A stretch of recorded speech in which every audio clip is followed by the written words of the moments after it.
안녕하세요. 정보가 세상을 바꾼다의 인포뱅크입니다. 이번에 전해드릴 내용은 강화되는 환경규제, 더욱 웃는 한국조선, 오르는 국제유가 해양플랜트 사업 정주, 이 내용을 가지고 시작을 해보겠습니다.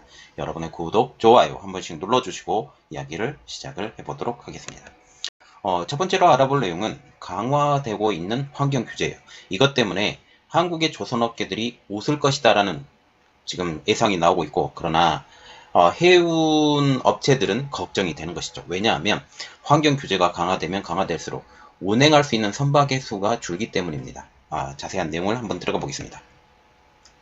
더욱더 강화되는 환경 규제에 대해서 먼저 알아볼 건데, 국제해사기구인 IMO 산하 해양환경보호위원회 MPEC가 6월에 개최된 제76차 회담에서 현존 선박 에너지 효율 지수 EEXI와 탄소 집약도 지수 CII 등을 확정을 해서 조선업계에 관심이 모아지고 있는 상황이죠.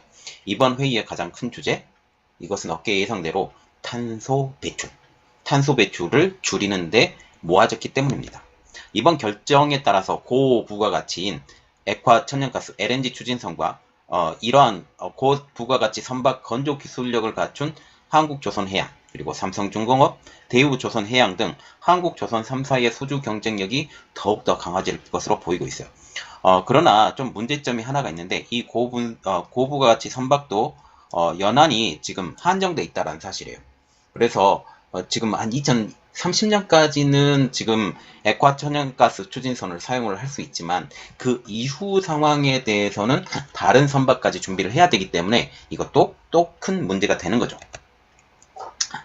25일 날입니다. 업계에 따르면 MPEC는 이번 회의에서 EEXI 제도와 CII 제도를 2023년부터 시행하겠다고 밝혔어요. 그러면 2023년부터 밝히면 지금 주문이 들어가야 되겠죠. 2021년에 주문이 들어가야 2023년에 이 LNG 추진선이라든지 이런 고부가치 선박이 빠져나올 수 있기 때문에 수주량이 더 늘어날 것으로 지금 보이고 있습니다. 지금 2020년부터 발효된 IMO 2020 규제는 황산화물, SOX 배출 감소에 초점을 맞췄다면, 이번에 발표되는 EEXI 제도와 CII 제도는 이산화탄소 배출 억제의 목표를 가지고 있어요. 그래서 지금 2020년에 발효된 IMO 2020은 지금 2021년부터 적용이 되고 있는데, 황산화물이 지금 나오기 시작하면서 스크러버를 달았거든요. 스크러버를 달았고, 이 스크러버를 달았던 이 연한이 이제 2년밖에 남지 않았다라는 것이죠. 그리고 그 가장 큰 이유, 이산화탄소 배출입니다. 이산화탄소 배출을 줄이려고 한다면 스크러버 가지고는 이제 문제가 해결이 되지 않아요. 그래서 완전히 그 LNG 추진선으로 바꾼다든지 이렇게 고부가 가치로 이동을 해야 된다라는 것 때문에 해운업계가 지금 몸이 다른 상태입니다. 지금 EEXI 제도는 2023년부터 운항하는 모든 선박이 2013년도에 건조한 선박 대비 이산화탄소 배출을 20% 줄여야 한다는 골자예요. 다시 말하면 EEXI 제도는 지금 2013년에 건조한 선박 대비 이산화탄소 배출이 20% 줄여야 되기 때문에, 지금 현재 기준으로 만들고 있는 선박 자체가 이산화탄소의 배출의 그 감소를 지금 전제로 해서 그 기기들이 달아져야 된다라는 거죠. 가장 큰 이유, 이 규제를 준수하지 못하면 선박 운행 자체가 금지되기 때문에 선사들은 지금 긴장할 수밖에 없어요. 그래서 지금 이 자체가 선사들에게 거의 죽어라, 너희 바꾸지 않으려면 아예 죽어버려, 지금 그렇게 얘기를 한다라는 거죠. 규제 준수를 위해서는 선사들이 이렇게 해야 되죠. 첫 번째로 보는 것은 운항 속도의 감소, 그리고 두 번째로는 신규 선박의 확보, 그리고 내연 기관 개조. 이미 운행하고 있는 선박에 대해서는 내연 기관 자체가 이제 LNG 선박으로 교체가 돼야 된다라는 것이고요. 그리고 운항 속도가 줄이게 되면 이산화탄소가 발생이 줄어들어요. 왜냐하면 지금 불완전 연소가 줄고 완전 연소로 가깝게 가기 때문에 이산화탄소의 양이 줍니다. 그리고 신규 선박 확보가 가장 정답인데 이것도 어렵겠죠? 지금 이렇게 이행을 해야 되고, 선박 검사 기관으로부터 국제에너지 효율 증서까지 발급을 받아야 되기 때문에 이 효율 증서를 발급받지 못하면 어떻게 돼요? 아예 운항 금지. 그래서 지금 이전에 만들었던 선박에 대해서는 대대적인 수리가 들어가야 되는 현 상황이 되겠죠. 결국 EEXI는 해운업계로서는 부담으로 다가오죠. 왜냐하면 선박 수리를 기본적으로 해야 되기 때문에. 그런데 조선업계 입장으로서는 선박을 개조한다든지 아니면 새로운 선박을 수주한다든지 이러한 것들 때문에 호재로 작용할 것으로 보이고 있다는 겁니다. 그래서 조선업계의 가장 큰 이득, 선박 개조, 그리고 신조선 수주. 이 두 가지 내용 때문에 지금 현재 선박 개조와 신조선 수주라는 이러한 호재 때문에 지금 조선업계는 화랑에 화랑을 지금 올리고 있어요. 또한 유가도 오르기 때문에 이제는 FPSO까지 영역을 넓힐 수 있다라는 말까지 지금 나오고 있습니다. 그래서 이런 말이 나오고 있죠. 환경 규제는 국내 조선업계의 호재가 될 것이다 라는 내용입니다. 지금 CII 제도는 선박의 탄소 배출량을 매년 측정해서 여기서 눈여겨봐야 될 것은 매년 측정한다라는 거예요. 선박이 노후화가 되면 탄소 배출량이 늘 수밖에 없습니다. 탄소 배출량이 늘게 되면 이때도 선박을 운행할 수 없어요. 그래서 매년 측정해서 A에서 E까지의 등급을 매기는 거예요. 그래서 A가 1등급, B가 2등급, C가 3등급, D가 4등급, E가 5등급 이렇게 등급을 1등급에서 5등급까지 매기는 것을 뜻하는 것이죠. 특히 매년 측정을 하기 때문에 아예 근본적인 대책이 필요하다는 대두성이 지금 나오게 된다는 거죠. 또한 선박 자체가 3년 연속 D등급, 3년 연속 D등급을 받아도 선박 운행 제재, 2등급, 말하자면 5등급을 한번 받으면 바로 선박 운영 제재. 그래서 4등급 같은 경우는 3년 연속 받게 되면 선박이 운행을 아예 못하고 2등급을 한 번이라도 받게 되면 선박 운행을 제재를 완전히 받기 때문에 연비 자체를 개선하는 것이 가장 시급한 문제로 떠오르고 있습니다. 이렇듯 CII 제도를 준수를 하려면 2023년부터 2026년 기간 동안 운항하는 선박들은 2019년에 운항하는 선박 대비 매년 2%씩 탄소 배출을 감축을 해야 돼요. 자, 이것도 문제인데요. 보세요. 2023년부터 2026년 동안 다시 말하면 2년 후에요. 2년 후에 이게 준수가 되는데 2년 후부터 지금 아까 그 2013년 기준에 한 16% 감소를 해라고 그랬잖아요. 그래서 2023년에는 16, 2024년에는 18, 2025년에는 20, 이렇게 매년 2% 탄소 배출에 감축을 해야 된다라는 거죠. 그래서 한 해만 넘어갔다고 해서 그게 문제가 안 되는 게 아니라 그 상태로 그대로 유지를 시켜야 되는 게 아니라 업그레이드를 계속 매년 시켜줘야 된다는 게 가장 큰 문제가 되겠습니다.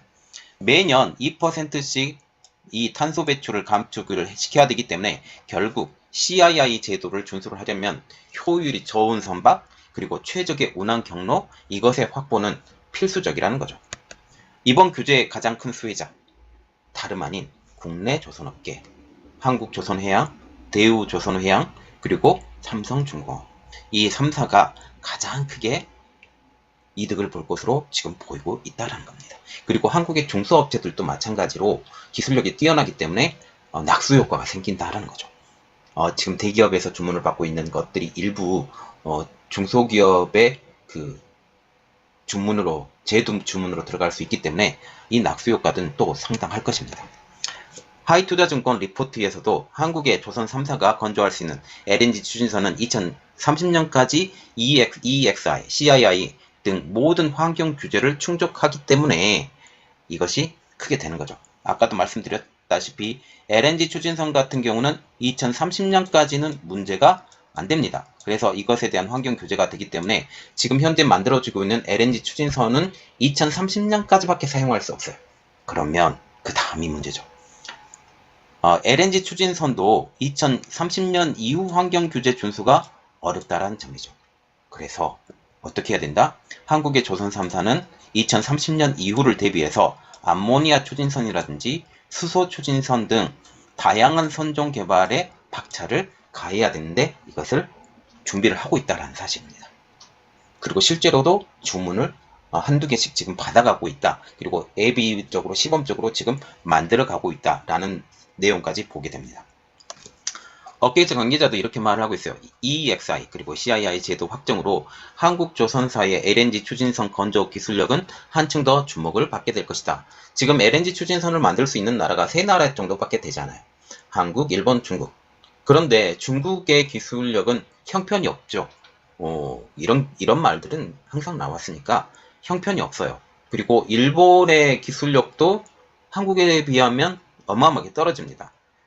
그래서 한국으로 주문이 몰릴 것으로 지금 예상이 되는데, 그러나 중국과 일본의 국적사들 같은 경우는, 조선사들 같은 경우는 자국의 발주 그리고 자국의 수주를 우선으로 하기 때문에 실질적으로 유럽의 그리고 미국의 선사들의 발주 물량은 한국 조선사가 거의 다 차지하게 될 것이라고 전망을 했어요. 그래서 지금 일본의 그리고 중국의 이 기술 자체가 한국보다 떨어져요. 한국보다 떨어지기 때문에 장기적인 관점에서는 한국의 조선업계의 LNG 추진선을 주문할 수밖에 없는데, 이 LNG 추진선의 연한이 어느 정도 되느냐? 한 7년 정도밖에 되지 않는다라고 보시면 되겠습니다. 그래서 이후에 암모니아 추진선이라든지 수소 추진선이라든지 이런 식으로 이쪽 넥스트 그 테크놀로지 쪽으로 이제 이동을 해야 된다라고 보면 되겠어요. 지금 현재 국제유가가 오르고 있습니다.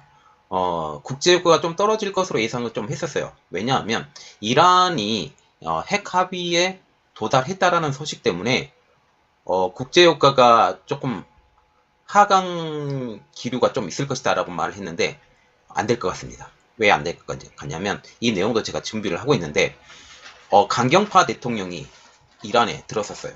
그렇게 됨으로써 대화 자체가 지금 어려워져 가고 있죠.